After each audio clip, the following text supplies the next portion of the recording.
receivers do the same thing with their quickness, their speed, and their route running. And they're on the move here. They've got it 1st and 10.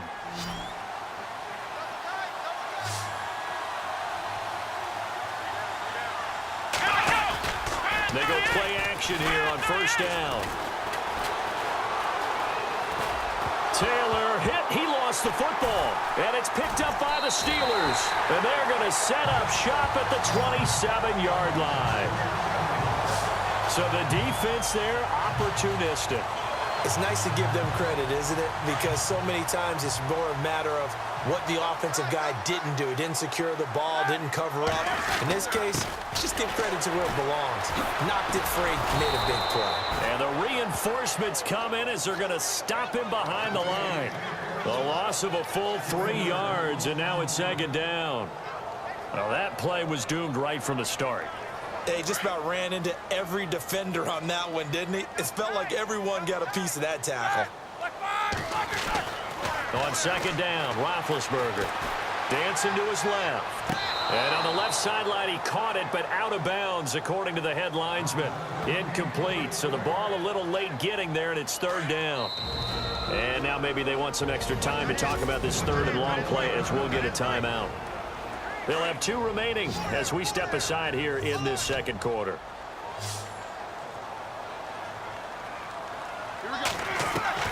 Now Ben on 3rd and long.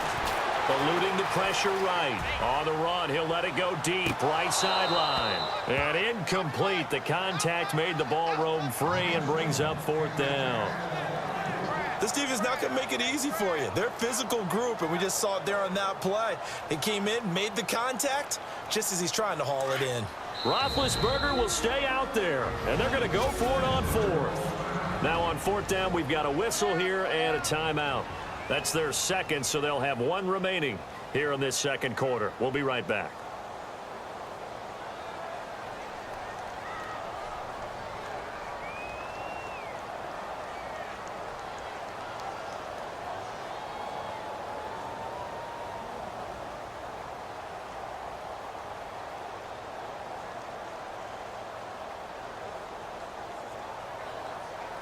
Looks like the offense is going to take another shot here. They're going on 4th and 13.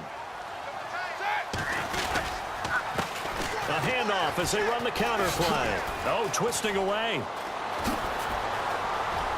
He's got the lane, and there he goes. Past the 20, 10.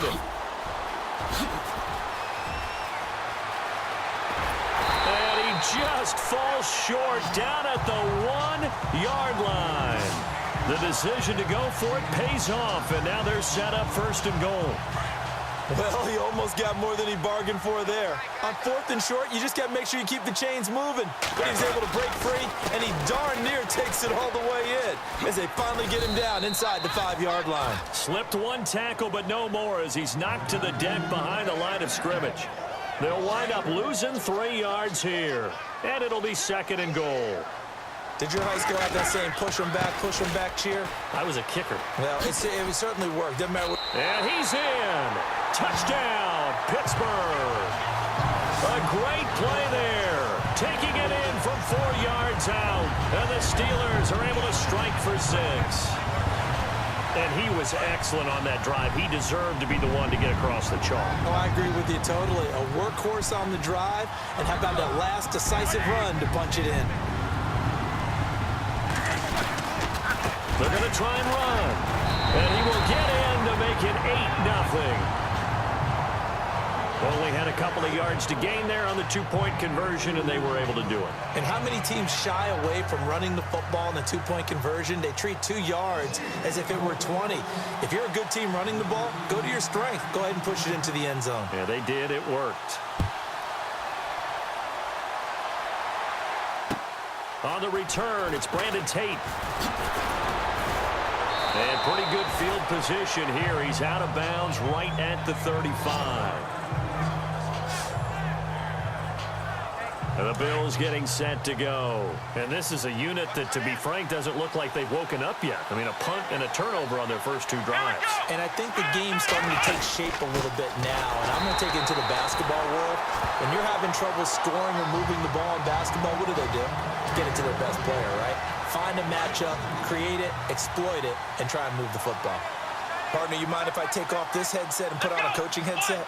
You want to get this running game going? I want to get this running game going. I'm going down there and saying, gentlemen, we have got to run the football. We've got to get it going right now. Yeah, to this point in the second quarter, it has been a struggle.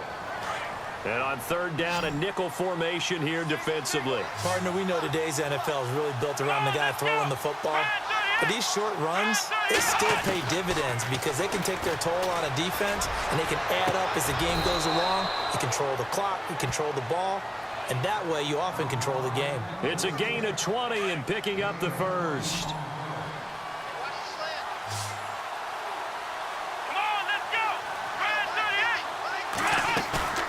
Now a play fake here on first down. A minute 57 to go in this first half. Back to Heinz Field after this. Coming up at halftime in a little less than 2 minutes, we'll send you to Orlando where Larry Ridley is standing by. He'll have highlights and analysis of this first half. Taylor will throw. And this is going to be caught, but they'll say out of bounds. So it's incomplete. He was trying to get it to Andre Holmes that time. And now it's second down. But one thing that I've liked defensively is that they've shown him a lot of different looks here in the first half. They've come after him. They've sat back. I think that's what you need to do to keep an offense guessing. And they certainly have kept them on their toes. That's why they haven't had much success on the scoreboard. And that one got tipped. Kind of threw everything off. It brings up third. Feels like they're getting caught in between here because they didn't completions on first and second down. Now you got to worry a little bit about the clock because you prefer not to give them another shot here in the first half. But if you don't pick up the first down, guess what? You're likely going to have to. Holmes has got it complete. The Bills passing game getting them down the field. They've got another first down. And now the passing game here in the second quarter starting to heat up a little bit. Don't you feel the rhythm starting to happen, right? You see it. Now the confidence is starting to rise. I think now's a play caller. Because that has happened, you lean on it a little bit more. You don't go totally into heavy traffic, and it's intercepted. Sean Davis with a pick. Through an opening, and there he goes. The 20. And he brings this one back. It's a pick six. For a Steeler touchdown. So a pick six there out of the nickel package. They went with 5 DBs. Almost becoming the base package in the NFL is the nickel. Hard to throw against. That was demonstrated one more time. A pick six going the other way.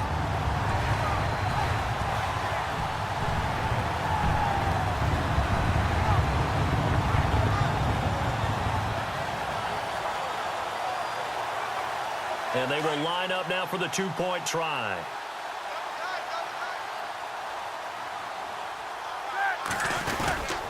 They'll try and run it here. And he is into the end zone to bump the lead up 2 more. So 2 successful two-point tries now for them. And you know what it does? It gives you a boost, a huge one for your team because, hey, you're dominating them now. They can't stop you either scoring touchdowns or two-point conversions. But how about the defense? You don't know what to do at this stage. You can't stop them in any direction. Free kick out of bounds. Kicking team. And that drives coaches insane, doesn't it? When they see that happen, it just doesn't feel right, does it? Plus, you're giving up yardage. Let's go! Ryan 38! Ryan 38! Throwing now, Taylor on first down. Going to drop this off to McCoy, complete. No gain on the play there. It'll be second down. And now we're going to get a timeout here called by the defense.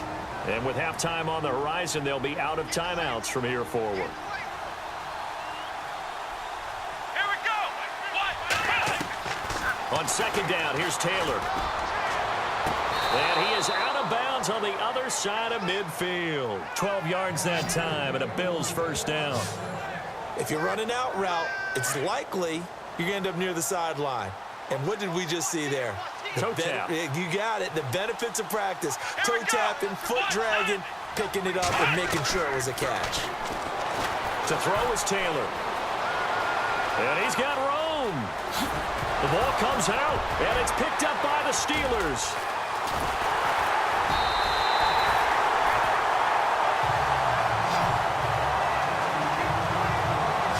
The psychology of the game never ceases to amaze me because you would think there would never be a fumble from what we hear from coaches all the time, right? And how much they practice not fumbling. Practice it, preach it, talk about it all the time. You would think no one would ever turn it over.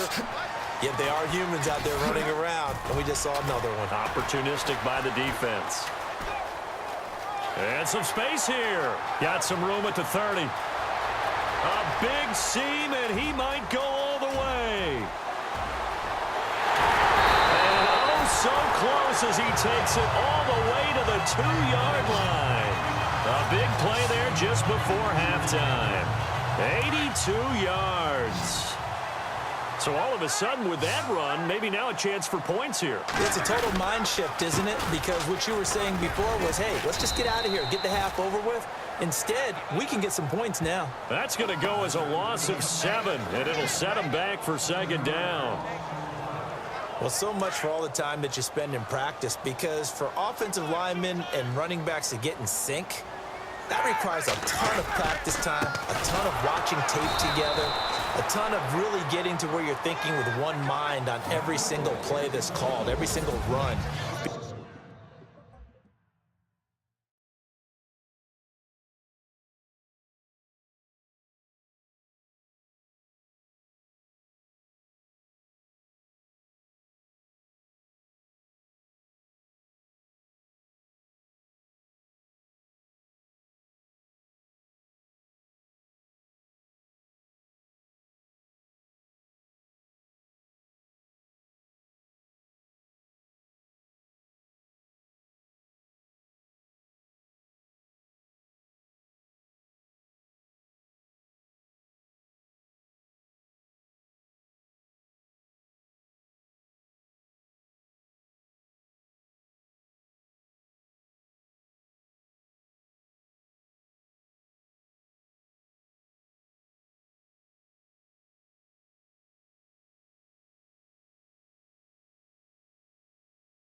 Because you want to know how your guy's going to block it. They want to know how he's going to run it, what kind of cuts he's going to make, and it's really anticipatory. And when you're really locked in together, you know what he's going to do before he actually does it. On this play, that didn't happen at all, and that turned into a big loss. And he'll bring it a few past the 20 to the 23-yard line. The Steeler offense now with a football first here to begin the third quarter. This is sort of what you would call a put-away drive, isn't it? They score here, especially a touchdown. It's almost out of reach. It certainly feels that way, and I think that they're going to call their plays accordingly because what you really want to do, even though you know the scoreboard. Accelerating, and off he goes. And into the end zone. Touchdown, Pittsburgh. A great effort there. 77 yards. And the Steelers are going to add on to their lead.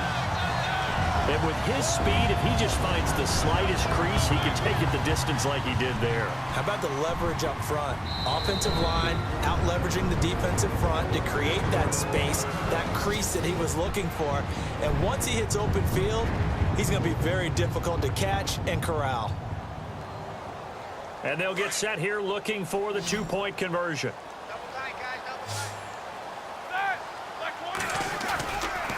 They're going to keep it on the ground.